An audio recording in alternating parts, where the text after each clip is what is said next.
అందరికీ నమస్కారం. నేను మీ గోపాల్ అయ్యంగార్. శ్రీమతి రామానుజాయ నమః. 15వ తారీఖు డిసెంబర్ నుంచి 21వ తారీఖు డిసెంబర్ వరకు మేషరాశి నుంచి మీనరాశి వరకు వార ఫలాలు ఎలా ఉందో ఈరోజు మనం తెలుసుకుందాం. ఈ వారం గ్రహాల స్థితిని బట్టి చూసుకుంటే సూర్యుడి యొక్క మార్పు వృశ్చిక రాశి నుంచి ధనుసు రాశిలోకి ప్రవేశించడం జరుగుతుంది. ప్రతి నెల కూడా 16వ తారీఖు నాడు సూర్యుడు ఒక్కొక్క రాశిని మారుతూ ఉంటాడు, 30 రోజులకు ఒకసారి. దాని వివరాలు మనం తెలుసుకుందాం. అలాగే ఈ వారం గ్రహస్థితులు చూసుకుంటే వృషభ రాశిలో గురువు, అలాగే కుజుడు వచ్చేసి కర్కాటక రాశిలో, కన్యా రాశిలో కేతు, అలాగే బుధుడు వృశ్చిక రాశిలో, సూర్యుడు ధనుసు రాశిలో, శని కుంభరాశిలో, రాహు వచ్చేసి మీనరాశిలో సంచరిస్తున్నారు.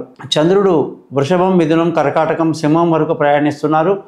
ఇలాగే ఈ సూర్యుని యొక్క స్థితి కానీ గమనించుకుంటే ప్రతి నెల కూడా చాలామంది మన తెలుగు పద్ధతిలో కాకుండా మేషమాసం, వృషభ మాసం, మిథున మాసం, కర్కాటక మాసం, సింహ మాసం అని ఇలా ప్రతి మాసానికి సూర్యుడు ఎప్పుడైతే 16వ తారీఖు ఒక రాశి నుంచి ఒక రాశికి మారుతారో ఆ మాసాన్ని మనం ఆ పేరుతో పిలుస్తుంటారో. అది అన్ని పౌరోహిత్యం చేసేవాళ్ళు, అన్ని కార్యక్రమాల్లో ఇది వాడేదే. అయితే ఎప్పుడైతే సూర్యుడు ధనుస్సు రాశిలోకి ప్రవేశిస్తే 12 రాశుల్లోకెల్లా అత్యంత గొప్పది ధనుస్సు రాశిలో సూర్యుడు ప్రవేశించడం.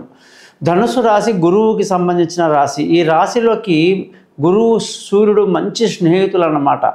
ఆ కలయిక ఎప్పుడైతే మొదలవుతుందో దీన్ని ధనుర్మాసము అంటారు. ధనుర్మాసం అంటే ప్రపంచంలోకెల్లా చాలామందికి తెలిసినటువంటి గోదాదేవి యొక్క వ్రతకల్పము 1 నెల రోజులు ఉంటుందన్నమాట. ధనుసు రాశిలోకి సూర్యుడు ప్రవేశించగానే ధనుర్మాసం మొదలైంది అని చెప్పి తిరుప్పావై అనేటువంటి 30 పాసురాలని రోజుకొక పాసురాన్ని చదువుతూ జనవరి 14వ తారీఖు నాడు గోదాదేవి కళ్యాణం చేస్తారన్నమాట. ఒక ఆళ్వారులు అంటే గోదాదేవి ఆండాలమ్మ తన యొక్క జీవిత లక్ష్యం కేవలం నారాయణుణ్ణి వివాహం చేసుకోవాలి అనే తపనతో ఆవిడ చేసినటువంటి ప్రయత్నమే ఈ తిరుప్పావై 30 పాసురాలు. ఈ 30 పాసురాల్లో ఒక్కొక్కటి ఒక్కొక్క రోజు చదివితే అద్భుతంగా ఉంటుంది. అసలు భగవంతుడి యొక్క లీలల్ని ఇంత పిహెచ్డి చేసి ఇంత అద్భుతంగా చెప్పగలరా? దీనికి విష్ణు సహస్రనామం, లలితా సహస్రనామాలు, వేదాలు, ఉపనిషత్తులు ఏవి పనికిరావు. ఈ 30 పాసురాలు దాని అర్థం చదువుకుంటే కృష్ణుడితో మనం ఏకమైపోయి ఆయనతోనే మనం ఉండడం అనేది అద్భుతంగా చెప్పడం జరుగుతుంది. ఈ విషయాలన్నీ ప్రతి రాశిలో మనం తెలుసుకుందాం.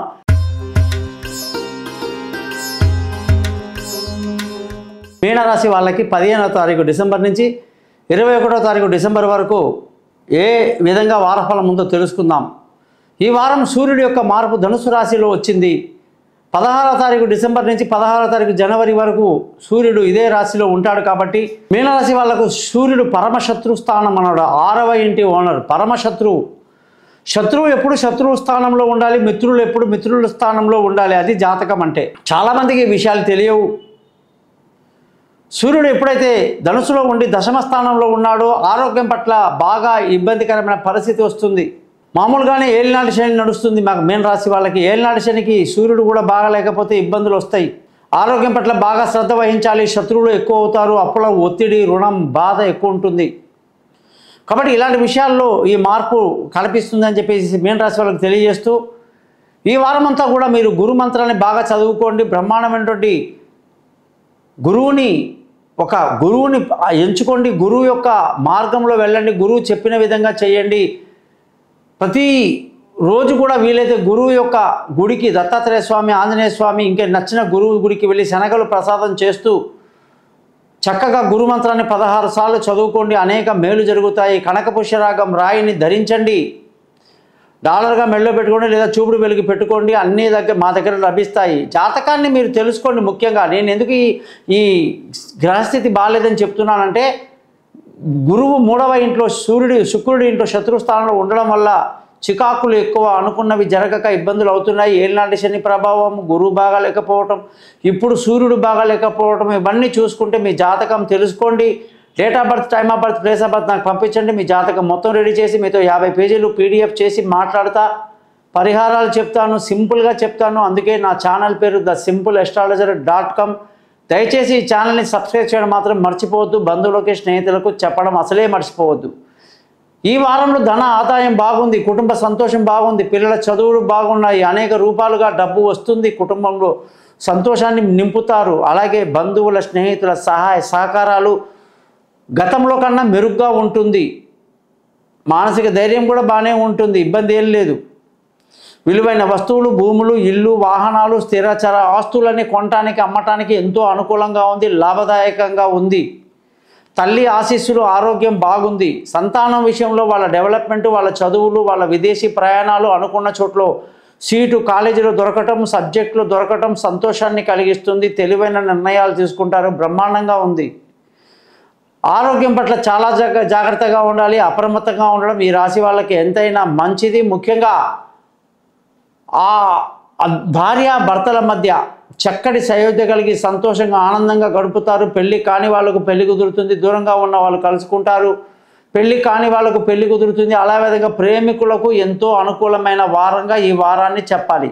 అదృష్టంగానే చూసుకుంటే ఈ రాశి వాళ్ళందరికీ అదృష్టం అనేది చాలా బాగుంది. పెద్దలు, తండ్రులు, తాతలు, మామగారి యొక్క సపోర్ట్ బాగుంటుంది. అన్నిటికీ చేదోడు వాదోడుగా ఉంటారు. అనుకున్న సమయానికి వచ్చి మీకు సహాయం చేస్తారు. ధనస్థానం కూడా వాళ్ళ వల్ల ధన అభివృద్ధి కూడా మీకు ఈ వారం బాగా కనిపిస్తూ ఉంది. ఉద్యోగంలో మంచి డెవలప్మెంట్ కొరకు, ఉద్యోగంలో రాణింపు కొరకు కనకపుష్యరాగం ధరించాల్సి ఉంటుంది. మంత్రం 16 సార్లు చదవాల్సి ఉంటుంది. 16 వేల జపాలతో 3 క్యారెట్ల బరువుని చూపుడు వేలికి వెండిలో ముందు పెట్టి తర్వాత మీరు బంగారంలోకి మార్చుకోవచ్చు. దానికి కూడా మీరు నన్ను కాంటాక్ట్ చేయండి. మీ జాతకం మొత్తం నేను రెడీ చేసి మీతో ఫోన్లో మాట్లాడతాను. గురుదక్షిణ ఎలా ఉందో తెలియజేస్తా. వ్యాపారం విషయంలో మాత్రం ఈ రాశి వాళ్ళు అప్రమత్తతగా ఉండడం ఎంతో మంచిది. వ్యాపారంలో నిర్లక్ష్యం తగదు. ఏ రోజుకు ఆ రోజు లెక్క చూసుకోవటం మంచిది. ఖర్చులు అదుపులో ఉంటాయి. మీనరాశి వాళ్ళందరికీ కూడా ఏ గ్రహాలు బాగున్నాయి, ఏ గ్రహాలు బాగలేదంటే గురువు రాశ్యాధిపతి సరిగ్గా లేడు, కుజుడు బాగున్నాడు, శుక్రుడు బాగలేడు, బుధుడు పర్వాలేదు బాగానే ఉన్నాడు, చంద్రుడు బాగున్నాడు, సూర్యుడు బాగలేడు. సో ఈ విధమైనటువంటి పరిస్థితిలో మనం ఆయా గ్రహాలకి తగిన పరిహారాలు చేసుకుంటూ ముందుకు వెళ్ళాలి. ప్రతిరోజు విష్ణు సహస్రనామం చదవండి. దత్తాత్రేయ స్వామి గుడికి, ఆంజనేయ స్వామి గుడికి వెళ్ళండి. గురు మంత్రాలు చదువుకోండి. శనగలు ప్రసాదం చేయండి. అన్ని సమస్యలకి నన్ను కాంటాక్ట్ చేయండి. నేను మీతోనే ఉంటాను. మీ గోపాల్ అయ్యంగార్. నమస్కారం.